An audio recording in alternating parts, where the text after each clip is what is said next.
आसक्ती आणि विरक्ती. जेव्हा तुम्हाला आशेचं बंधन तुमच्यावर असतं तेव्हा त्याला आसक्ती असं म्हणतात. सतत तिची आस लागलेली असते, तिच्या आशेमध्ये अपेक्षेमध्ये सतत हे मन गुंतलेलं असतं, हे शरीर गुंतलेलं असतं. आपल्या मनामध्ये एखादी गोष्ट जर जास्त प्रमाणामध्ये बिंबली गेली तर त्या गोष्टीविषयी आपल्या मनामध्ये एक आसक्ती तयार होते.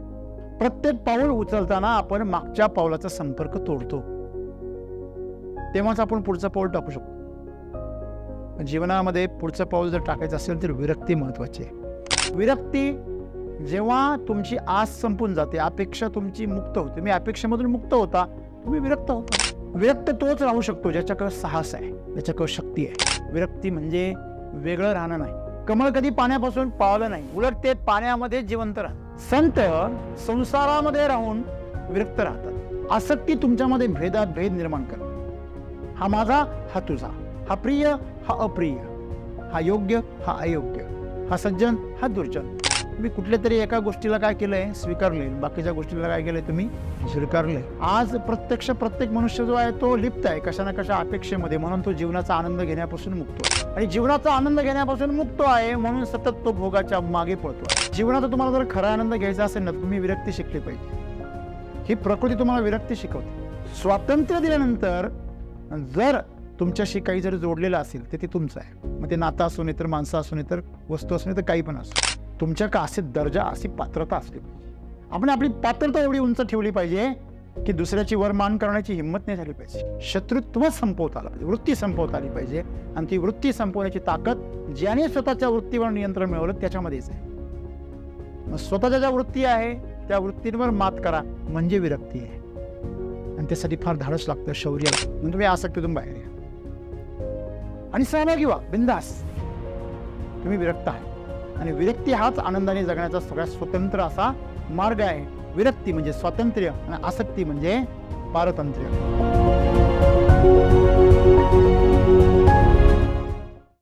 मित्र, फार सुंदर असा संदेश आज सद्गुरू आपल्याला देतात. आसक्ती आणि विरक्ती हे दोन शब्द एकमेकामध्ये परस्पर अर्थ आपल्याला बोध करतो. जिथं आस सक्तीची आहे, आस म्हणजे अपेक्षेने तुम्ही बांधलेले आहात, सक्ती म्हणजे बंधन आहे. जेव्हा तुम्हाला आशेचं बंधन तुमच्यावर असतं तेव्हा त्याला आसक्ती असं म्हणतात. पण कोण निर्माण करते ही आसक्ती? आपलं मन निर्माण करतं, आपले विचार निर्माण करतात. आपल्या मनामध्ये एखादी गोष्ट जर जास्त प्रमाणामध्ये बिंबली गेली तर त्या गोष्टीविषयी आपल्या मनामध्ये एक आसक्ती तयार होते. हवीच मला ती. सतत तिची आस लागलेली असते, तिच्या आशेमध्ये अपेक्षेमध्ये सतत हे मन गुंतलेलं असतं, हे शरीर गुंतलेलं असतं. आणि मूळतः शरीर आणि मन हे आसक्तच असतं, कारण ते जड आहे. ते सतत कुणाच्या ना कुणाच्या बंधनामध्ये असतं. बघा, एक दगड नेहमी या पृथ्वीबरोबर आसक्त आहे, पण एक प्राणी जो आहे, मनुष्य प्राणी आहे, इतर प्राणी आहे, हे विरक्त आहेत. जेव्हा पाहिजे तेव्हा त्या जमिनीशी जोडू शकता, जेव्हा पाहिजे तेव्हा त्या जमिनीचा संपर्क तोडू शकता. तुम्हाला वाटलं इथं बरोबर वाटत नाही, चला तिकडे जाऊन बसा. तुम्हाला स्वातंत्र्य आहे. कुठे बसायचं, कुठे स्थिरावायचं आणि कुठे हालचाल करायची ही तुमच्या मर्जीनुसार आहे. मग मला सांगा, एखाद्या दगडाचं किंवा एखाद्या झाडाचं जे आयुष्य आहे ते स्थिरावलेलं आहे, एका ठिकाणी सक्त आहे, बद्ध आहे. पण मनुष्याचं आयुष्य हे मुक्त आहे, जीवन असून देखील मुक्त आहे. ही प्रकृती याद्वारे आपल्याला एक संदेश देते, हे मानवा, तुला मी माझ्यापासून विरक्त ठेवलंय.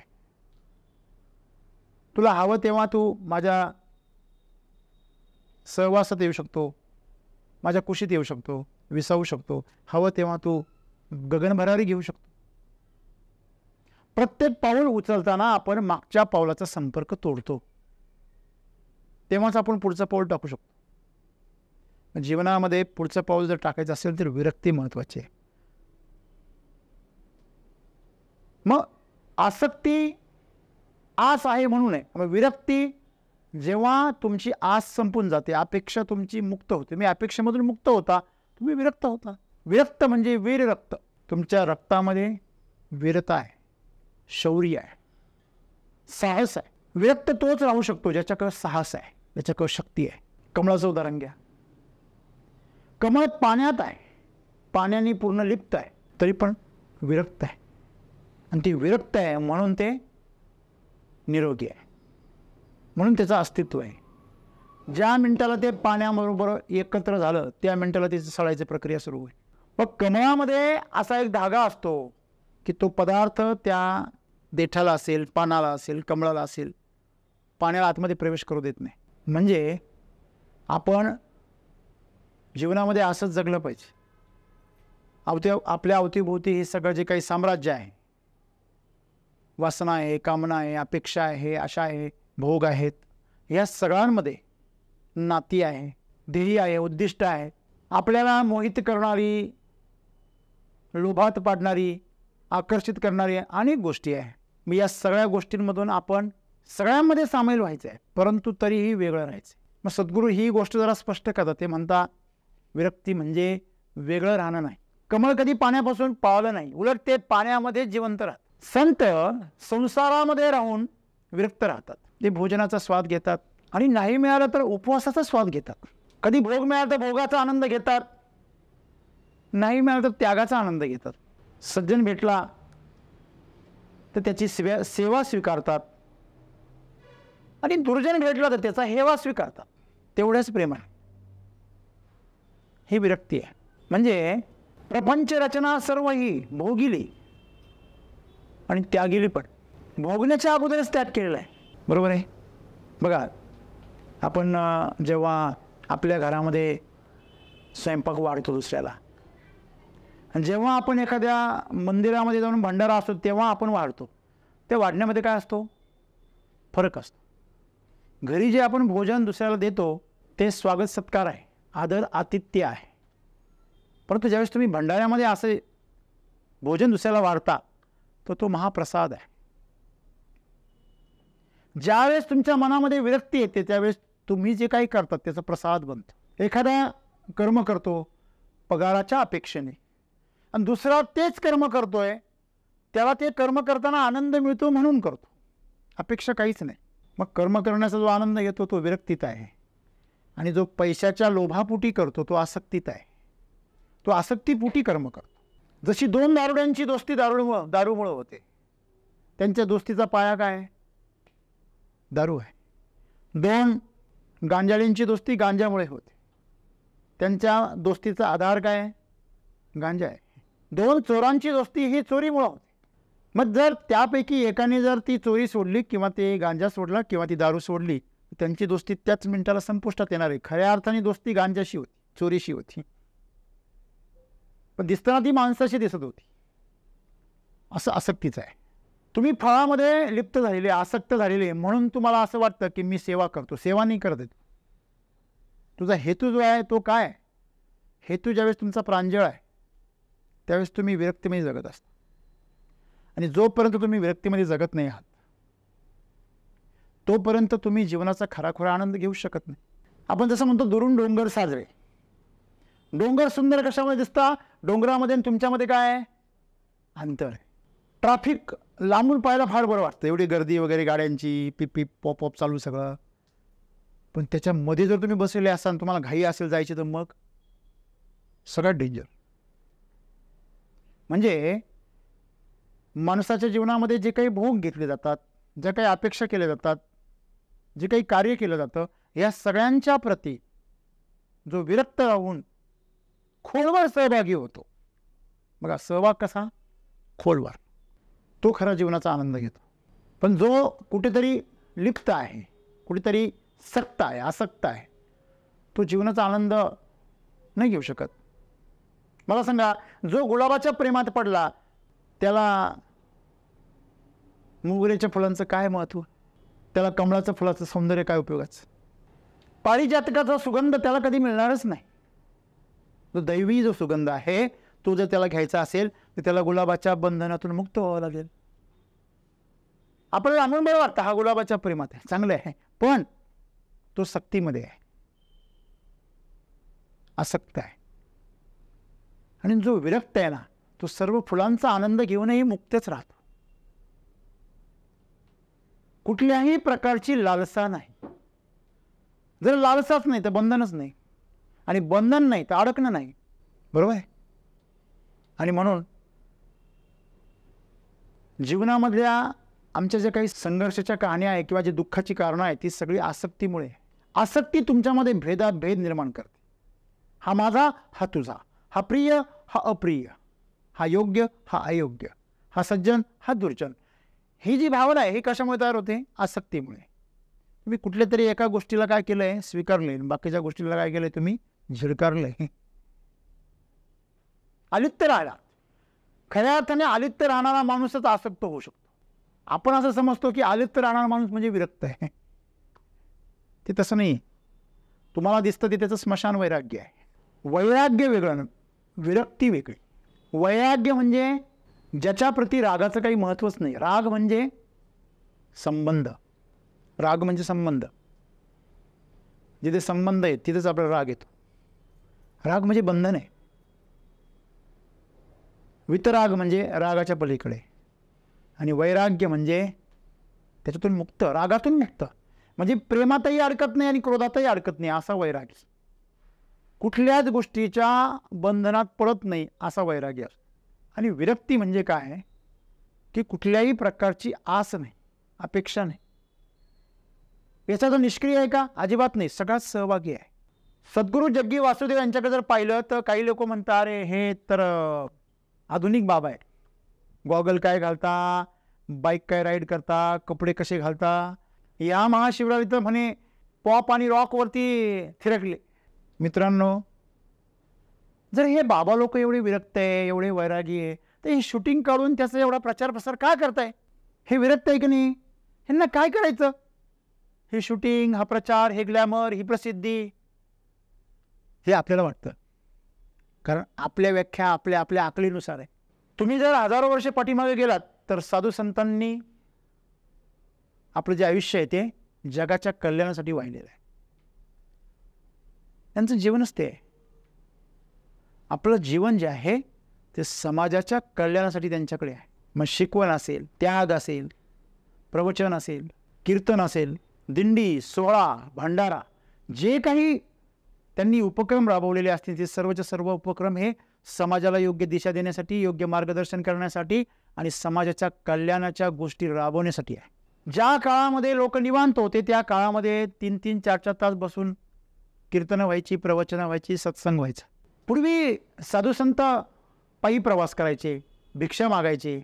आता समाज सघन झाला, जागेवर नेऊन देतो सगळं. पैसे भिक्षा नका घेऊ, डायरेक्ट पैसे घ्या आणि तुम्हीच विकत आणा राशन. बरोबर आहे. मग आता आश्रम तयार झाले, आश्रमामध्ये लोक स्वतः जातात. आता टेक्नॉलॉजी आली. मग टेक्नॉलॉजीच्या मदतीने तुम्ही पूर्वी 100-200 लोकांबरोबर, 10-5 लोकांबरोबर तुम्ही संवाद साधू शकत होते. समजा गौतम बुद्ध हे गावोगावी का फिरायचे? का सगळा देश पायाखाली तुडवायचे? कारण त्यांना समाजापर्यंत हे संदेश पोहोचवायचे आहे. समाज दुःखातून मुक्त झाला पाहिजे. टेक्नॉलॉजीने ही संधी जागेवर बसून दिली. तुम्ही एका जागेवर बसून एकाच वेळेस लाखो लोकांपर्यंत पोहोचू शकता.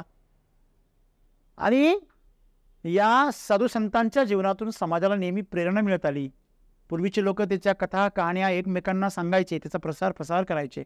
आज टेक्नॉलॉजी आहे. आज टेक्नॉलॉजी प्रचार करते, थेट आहे. मध्ये कुठल्या एजंटची गरज नाही आहे. आज सगळे लोक थेट खरेदी करता.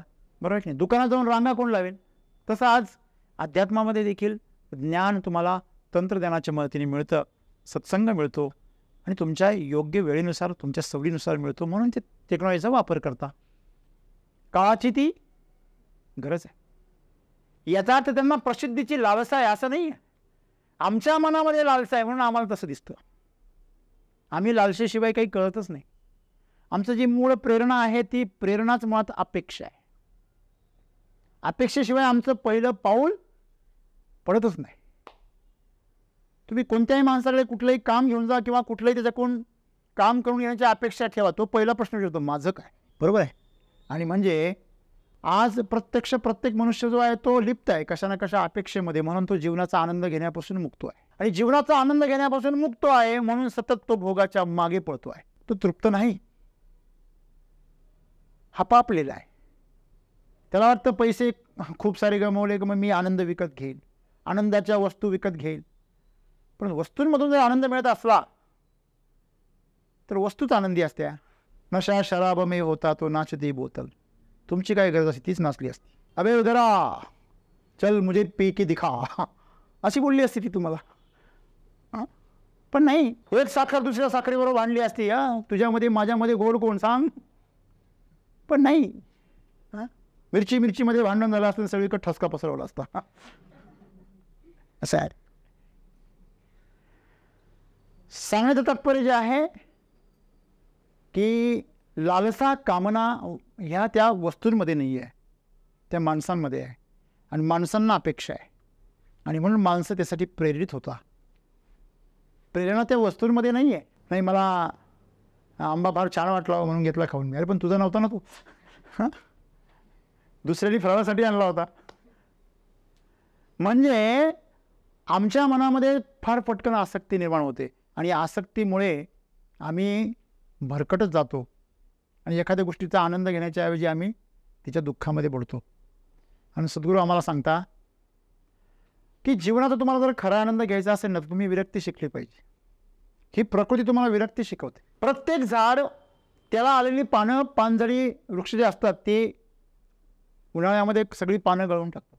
फुलाचं जेव्हा फळ होतं ते फळ पिकल्यानंतर स्वतःचं पिकलेलं फळ ते झाड सोडून देतं, विरक्त होतं, पूर्णपणे त्याच्यामध्ये सहभागी आहे आणि विरक्त पण आहे.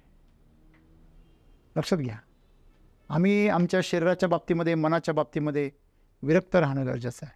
शरीराला मिळणारे जे भोग आहे, मनाला मिळणारे जे काही इच्छांची अपेक्षांची जी काही एक साखळी आहे, ही आम्ही तोडली पाहिजे. कधी कधी बऱ्याच वेळा असं वाटतं की जेवण आपल्याला खातंय की आपण जेवणाला खातोय, हा प्रश्न पडतो काही माणसांकडे बघितल्यावर. ते अन्न खाताय की अन्न त्यांना खातंय, हा प्रश्न आहे. इंद्रिय भोग भोगतात की तुम्ही भोग भोगताय हेच कळत नाही माणसाचं. आपण सम्यक आहार कधी घेऊ? सम्यक आहार ज्याला कशाला म्हणतात? संतुलित आहार.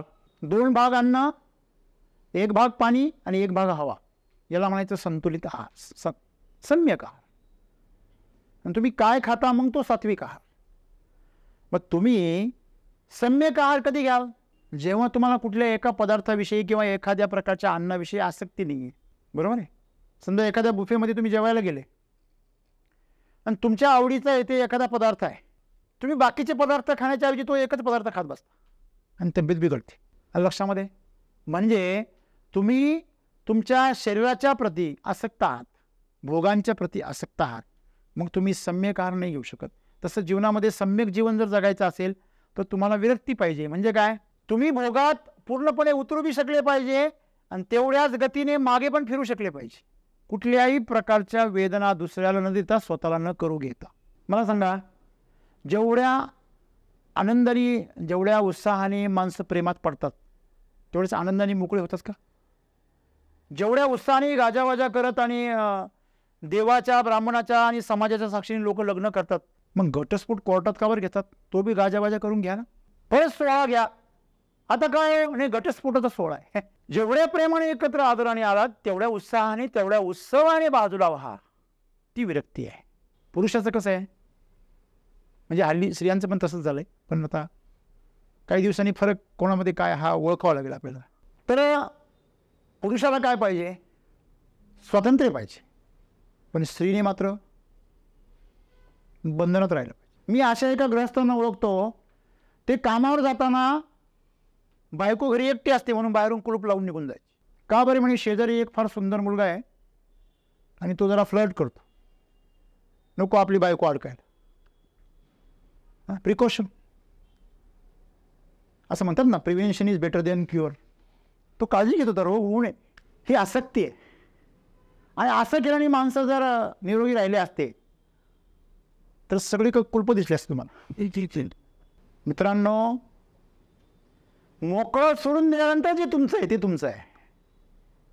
स्वातंत्र्य दिल्यानंतर जर तुमच्याशी काही जर जोडलेलं असेल तर ते तुमचं आहे. मग ते नातं असो नाही तर माणसं असो नाही तर वस्तू असो नाही तर काही पण असो, तुमच्या का असे दर्जा अशी पात्रता असली पाहिजे.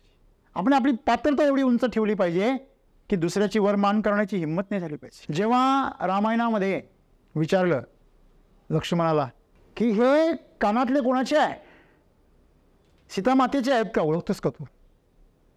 त्यांनी सांगितलं माफ करा, मला त्यांच्या चरणातले दागिने सोडून दुसरे कुठलेच दागिने माहीत नाही. का तर मी त्यांचे चरण सोडून कधी दुसरं काही बघितलंच नाही, त्यांना कधी बघितलंच नाही. त्याला काय म्हणता? विरक्ती. म्हणजे आम्ही शरीराच्या, इंद्रियांच्या, मनाच्या एवढे आहारी आहोत की आम्हाला कोणी सत्य जरी सांगितलं तरी ते आम्हाला टोचतं सुरीसारखं. त्याचा सुद्धा आम्ही जखमा करून घेतो. कहते हैं आजकल कांटों की तो बात छोड़िए, फूल भी जखम देना सीख गए. म्हणजे जर आज फूल जर आम्हाला जखमा देत असेल तर नक्कीच आम्ही प्रकृतीच्या फार काहीतरी विरुद्ध दिशेने चाललेलो. जे सुंदर नाती आहेत, आई आणि मूळ आहे, मुलगा वडील आहे, ही जी सुंदर सुंदर नाती आहे ही सुद्धा अपेक्षेने, आसक्तींनी त्या काय झालेली आहे, दूषित झालेली आहे. आणि म्हणून जीवनामध्ये विरक्ती फक्त संतांना, साधूंना गरजेची आहे असा भ्रमात राहू नका. माणसाने थांबायचं कुठे हे शिकलं पाहिजे, तेच माणसाला कळत नाही. आजकाल थांबायचं कुठे हे न कळल्यामुळे खूप सारे ॲक्सिडेंट होतात. कबड्डी खेळताना एक टच लाईन असते, त्याच्यापुढे एक बोनस लाईन असते आणि त्याच्यापुढे आऊट असतं, माहिती आहे तुम्हाला?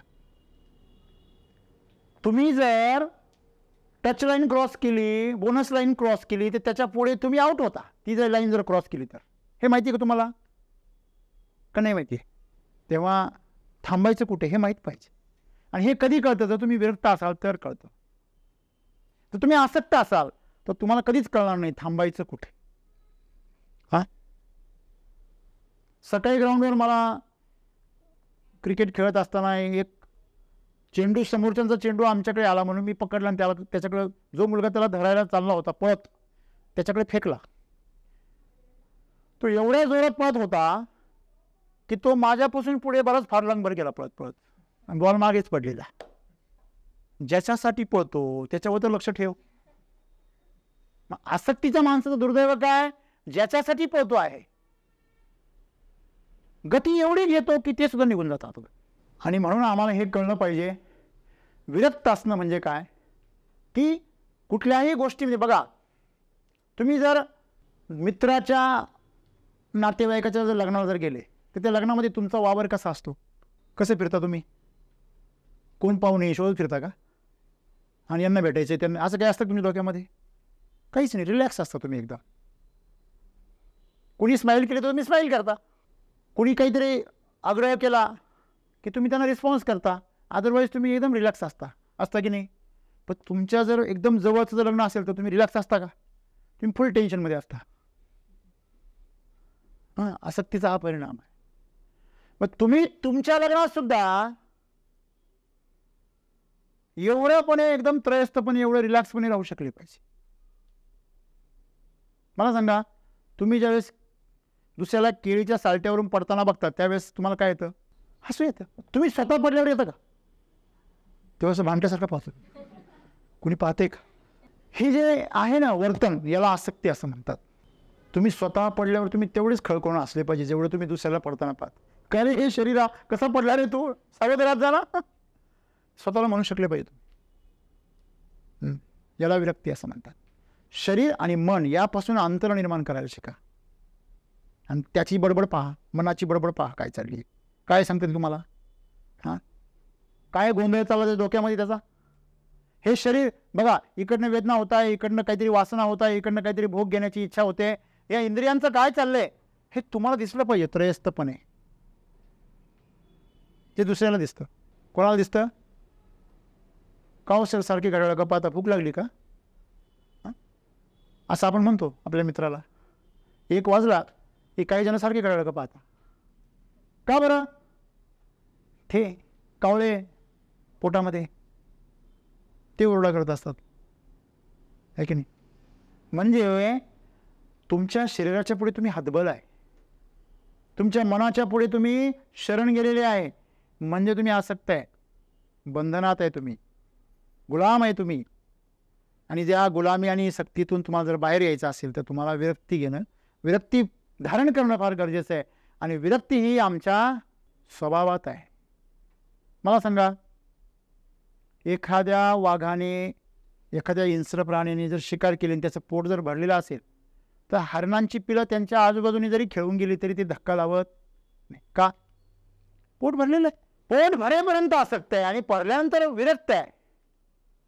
हे प्रकृतीनं या प्राण्यांना दिलेलं वरदान आहे, पण ते आम्ही ते सुद्धा गमावलेलं आहे.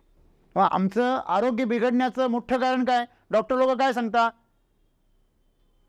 की 50% लोक हे जास्त खाल्ल्याने आजारी आहे आणि 50% हे पुरेसं न खाल्ल्याने आजारी.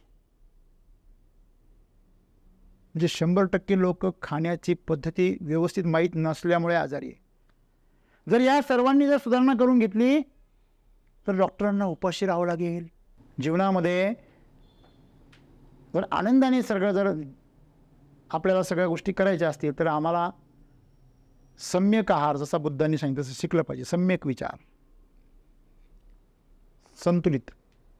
आणि तुम्ही संतुलित तेव्हाच राहू शकता जेव्हा तुम्ही वेगळे आहात, बरोबर आहे? मग संतुलन साधण्यासाठी आम्हाला या सर्वांपासून मुक्त राहावं लागेल. परंतु असं करत असताना आम्हाला सहभागी पण व्हायचं, हे लक्षात ठेवा. बऱ्याच वेळा चूक काय होते, फार मोठी चूक काय होते, लोक एकदम वेगळे होऊन जातात आणि त्याला विरक्ती समजतात, त्याला वैराग्य समजतात. मग तर संत तुकाराम महाराजांनी तर घर सोडून पळून जायला पाहिजे होतं. तुम्ही रामदास स्वामींचा आदर्श का घेतला? संत तुकाराम महाराजांचा तुम्ही जर आदर्श घेतला, ते संसारात होते पण तरी विरक्त होते. म्हणजे काय? संपन्नता आहे, घरामध्ये समृद्धी आहे, पैसा अडका आहे किंवा नाही आहे, बायको प्रेम करते की नाही करत आहे, मुलं बाळा आहेत, कर्तृत्ववान की नाही आहे, ते त्यांना काही फरक नाही आहे. ते त्यांच्या मस्तीमध्ये. संत गोरा कुंभार त्या भजनामध्ये एवढा दंग झाला की खाली गाळ तुडवत असताना मडक्यांसाठीचा त्याच्यामध्ये त्याचं लेकरू आलं आणि ते कधी पायाखाली तुडलं गेलं त्याला पण माहीत. विरक्त आहे. मी म्हणतो एवढंही विरक्त नका हो, पण कमीत कमी स्वतःच्या जीवनापुरतं तर व्हा. हां, तुम्हाला बाळ होणार मग तुम्ही पायाखाली तुडवणार, एवढं कशाला? एवढ्या कल्पना कशाला करता? तुम्ही लग्न करणार, मग बायकोबरोबर भांडण होणार, मग भंडारा डोंगरावर पळून जाणार, असे कल्पना कशाला रंगवता? मग तुम्ही परत अभंग लिहिणार, बरे झाली बाईला मेली. एवढं सोपं आहे का ते? नाही. एकदाच झाले संत तुकाराम महाराज, तेच हे करू शकले. त्यांच्या त्या गोष्टीचा आदर्श घेऊ नका. आपण काय करतो? घटनांचा आदर्श घेतो. आपण बोध घ्यायला पाहिजे. आपण बोध कथेमधली कथा घेतो आणि बोध फेकून देतो. हे असं आहे की टरफलं खाणं आणि शेंगदाणे फेकून देण्यासारखं आहे. आणि त्याच्यामुळे आमचं आयुष्य असं झालेलं आहे, भुसासारखं. हां, भुसार, पुढचा शब्द नाही वापरत मी, दोन्ही जोडून शब्द असतात ना, भुसार. तर एक लक्षात ठेवा, ज्याच्यामध्ये काही अर्थ नाही आहे, सत्व नाही आहे, असं जीवन आपण जगतो आहोत. त्याचं कारण काय? आम्ही बोध घेत नाही. कुठल्याही संतांचं आम्ही चरित्र पाहतो, त्यांचं आम्ही बोध नाही घेत. बोध काय? ते सर्वांमध्ये असून सुद्धा काय होते? विरक्त होते आणि सामील सगळ्यांमध्ये होते, पूर्णपणे सामील. समाज सोडून पाळले नाही ते. रामेश्वर भट्टाने, काय नाव त्यांचं, एवढा त्रास दिला ना, शेवटी तो सुद्धा त्यांचा काय झाला? हां, सेवक बनला, त्यांचा भक्त बनला. मग तुमच्यामध्ये एवढी ताकद आहे, शत्रूलाही तुम्ही तुमचा काय बनवू शकता? चाहता बनवू शकता. शत्रुत्व संपवण्याची ताकद तुमच्यात असली. शत्रूला संपवले तर खूप जन्माला येऊन गेले, नाही संपले शत्रू. शत्रुत्व संपवता आलं पाहिजे, वृत्ती संपवता आली पाहिजे. आणि ती वृत्ती संपवण्याची ताकद ज्याने स्वतःच्या वृत्तीवर नियंत्रण मिळवलं त्याच्यामध्येच आहे. मग स्वतःच्या ज्या वृत्ती आहे त्या वृत्तींवर मात करा म्हणजे विरक्ती आहे. आणि त्यासाठी फार धाडस लागतं, शौर्य लागतं, फार त्यासाठी फार ऊर्जा लागते. स्वतःच्या पायामध्ये खोलवर रुतलेला काटा काढण्यासाठी किती ताकद लागते, ज्यांनी काढला त्याला विचारा. आपण सिनेमामध्ये बघतो की एखादा सैनिक जेव्हा आपल्याच दंडामध्ये किंवा आपल्याच पायामध्ये घुसलेली जी गोळी आहे ती स्वतः जेव्हा चाकूने काढतो सुरी गरम करून, तेव्हा त्याच्या हिमतीची दाद द्यावी लागते, दाद द्यावीशी वाटते. तसं आमच्या जीवनामध्ये विरक्ती आहे. आमच्या वृत्तींवरती आम्हालाच मात करायची आहे. मग ते सगळ्या प्रकारच्या वृत्ती आमच्या, सगळ्या प्रकारच्या सवयी आहे, सगळ्या प्रकारचे जे आमचे कार्य आहे, त्याच्यावर आम्हाला मात करता येईल जर आम्ही विरक्त राहिलो. आणि ती जाणीव आम्हाला सगळ्यांमध्ये सहभागी होऊन ठेवायची आहे. आणि हे जर शक्य झालं तर मित्रांनो, आपलं सर्वांचं जीवन दुःखांमधून मुक्त होईल, दुःखच नाही होणार. कारण दुःख ज्याला होतं तो अडकलेला आहे. वकील आणि जज नेहमी सोडवायचं आणि आतमध्ये टाकायचं काम करतात, पण ते बाहेरच असतात. त्या प्रक्रियेमधून तुम्ही अलिप्त आहे, पण त्याच्यामध्ये पूर्ण सहभागी आहे. बघा, वकील केसमध्ये पूर्ण सहभागी असतो, दोन्ही बाजूचे सर्व बाजू त्याला पूर्णपणे माहिती असतात, सर्व कथा प्रसंग त्याच्या समोर साक्षात असतो, पण तो तरी त्याच्यापासून काय असतो, अलिप्त असतो. आणि म्हणूनच तो काय करू शकतो, बाजू मांडू शकतो. आणि म्हणूनच जजसुद्धा न्याय देऊ शकतो. तो जर त्याच्यापासून विरक्त जर नाही राहिला, एखाद्या माणसाच्या पासून तो जर त्या आरोपी असो किंवा जो वादी असो, तो कोणाच्याही बाजूनी नसतो, म्हणून जज आहे. तसं तुमचं अंतःकरण हे जजसारखं असलं पाहिजे, निरपेक्ष असलं पाहिजे. आणि ते जर निरपेक्ष नसेल, ते जर सापेक्ष किंवा अपेक्षा असेल, तर ते नेहमी चुका करणार. आणि म्हणून आज आम्ही सर्वांमध्ये सामील झालो पाहिजे, पण त्याचबरोबर आम्ही विरक्त राहिलो पाहिजे. आतमध्ये कोणीतरी आहे जे याच्यापासून काय आहे, वेगळं आहे. आपल्या मनामध्ये एकाच गोष्टीच्या बाबतीमध्ये किती बाजू तयार होतात, 2 होतात. की योग्य पण वाटते, काही गोष्टी योग्य वाटतात, काही गोष्टी अयोग्य वाटतात. हा विचार केला का असं वाटतं नाही हे करायला पाहिजे, आणि दुसरा विचार केला का असं वाटतं नाही हे करणं चुकीचं आहे. हा विचार केला वाटतं हा माणूस चांगला आहे, आणि हा विचार केला वाटतं नाही हा माणूस लबाड आहे. त्याच माणसाबद्दल 2 विचार, त्याच घटनेबद्दल 2 विचार, त्या वस्तूबद्दल 2 विचार, त्या प्रसंगाबद्दल 2 विचार, जीवनाबद्दल 2 दृष्टिकोन. ह्या माणसाचे दुविधेचं जे मेन कारण आहे ते काय आहे, आसक्ती आहे. ज्याच्याशी तुमचा काही संबंध नसतो त्याच्याविषयी तुमचं एकच मत असतं, खरं आहे की खोटं आहे. पण ज्याच्याशी तुमचा संबंध असतो त्याच्याबद्दल तुमच्या किती मतं असतात, म्हणून तुम्ही आसक्तीतून बाहेर या आणि सहभागी व्हा, बिंदास. तुम्ही विरक्त आहे, आणि विरक्ती हाच आनंदाने जगण्याचा सगळ्यात स्वतंत्र असा मार्ग आहे. विरक्ती म्हणजे स्वातंत्र्य आणि आसक्ती म्हणजे पारतंत्र्य. एवढं जर आमच्या लक्षात राहिलं, आसक्ती तुम्हाला सुख देते आणि विरक्ती तुम्हाला आनंद देते. मग सुखाच्या मागे पळाला तर दुःखाची पण तयारी ठेवा. आणि जर विरक्तीच्या मागे गेलात, तुम्हाला दुरून तर असं वाटेल की अरे यार ते ह्या जीवन एवढं सुंदर जीवन आहे, त्याचा भोग नाही घ्यायचा, नाही भोग घ्यायचा, पण आतमध्ये कुणीतरी जागृत ठेवायचा की मी हे शरीर नाही आहे, हे भोग कोण घेत आहे, शरीर घेत आहे. आणि का घेत आहे, समोरच्याच्या आनंदासाठी घेत आहे. तुम्हाला उपवास आहे आणि तुम्ही कुठेतरी गेला, अत्यंत प्रेमाने अत्यंत आपुलकीने तुम्हाला काहीतरी कुणीतरी खाऊ घालते. काही लोक फार असं हे करतात, फार असं आव आणतात, नाही नाही मला उपवास, मध्ये कडक उपवास असतो. उपवास कसा असतो, एकदम कडक. आणि आता फार सहन होत नाही म्हणून बटाट्याचे चिप्स आणतो, उपवासाचे फराळा म्हणून खातो. आणि त्याला त्याच्यामध्ये माहिती नाही, त्याच्यामध्ये जनावरांचं चरबी वापरलेली, आणि याचा उपवास एकदम कडक आहे. हां, म्हणजे एखाद्याने तुम्हाला जर प्रेमाने काही खाऊ घातलं आणि तिथे तुम्हाला जर उपवासाला न चालणारी गोष्ट जरी खायची वेळ आली तर तुम्ही खाऊ शकले पाहिजे, तेवढ्याच शांत मनाने, तेवढ्याच प्रसन्न चित्ताने. शेवटी माणसाच्या आनंदापेक्षा आणि ह्या प्रकृतीच्या खुशहालीपेक्षा काहीच मोठं नाही. तुम्ही जे शरीर अशुद्ध होत आहे असं समजता, ते अशुद्धच आहे. का, एवढ्यात कुणीतरी मटण खाऊन गेला आणि त्यांनी केलं आणि ती हवा तुमच्या नाकात गेली, झाली ना अशुद्ध. तुम्ही म्हणजे बारकाईने सूक्ष्म प्रकारे तुम्ही जर अभ्यास करायला गेलात तर तुम्ही शुद्ध कधीच राहू शकत नाही. मग तुम्हाला कुठेतरी जावं लागेल, अनजान ठिकाणी.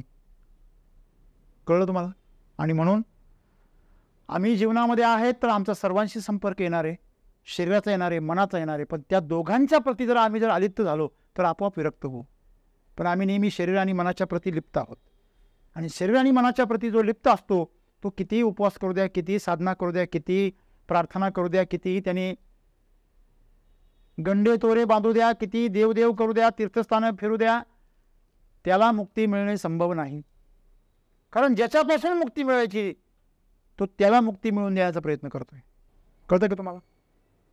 कोळशाला जो स्वच्छ करायचा प्रयत्न करतो त्याला काय म्हणाल तुम्ही? नाही सर, काय काय चाललंय तुझं? नाही, कोळसा धुवून काढतोय, सफेद झाला पाहिजे असं. होईल होईल, तू सफेद होशील, तो नाही होणार. नाही निर्मळ जीवना संपतील सगळे साबण. असं आहे, सगळे साबण संपले तरी जीवन निर्मळ नाही आहे. तुमच्या हातनं काही स्वच्छ नाही होणार आहे. स्वतःचा हात घाणेरडा आहे आणि हा भांडे साफ करायला चालू, साफ होईल का घाणेरड होईल? हे आता कळलं पाहिजे की आपण जीवनामध्ये ज्याला स्वच्छ करायला निघालो तो स्वच्छ आहे का? शरीर आणि मन हे मलमूत्राचं भांडार आहे, त्याला तुम्ही स्वच्छ नाही करू शकत. करू शकता का? तुम्ही आता शुद्ध केलं, थोड्या वेळाने परत घाण होईल. ती सगळी यंत्रणा त्याच्यामध्ये आहे, ती प्रकृतीचा एक भाग आहे. म्हणून त्याच्याप्रती आसक्ती निर्माण करू नका. तुम्ही त्याच्यापासून दूर व्हा. शरीराची आणि मनाची आसक्ती सुटली की मनुष्य विरक्त झाला आणि असा शरीर आणि मनापासून अलिप्त झालेला मनुष्य स्वतंत्र होतो आणि सदैव परमानंदामध्ये बोलते. धन्यवाद.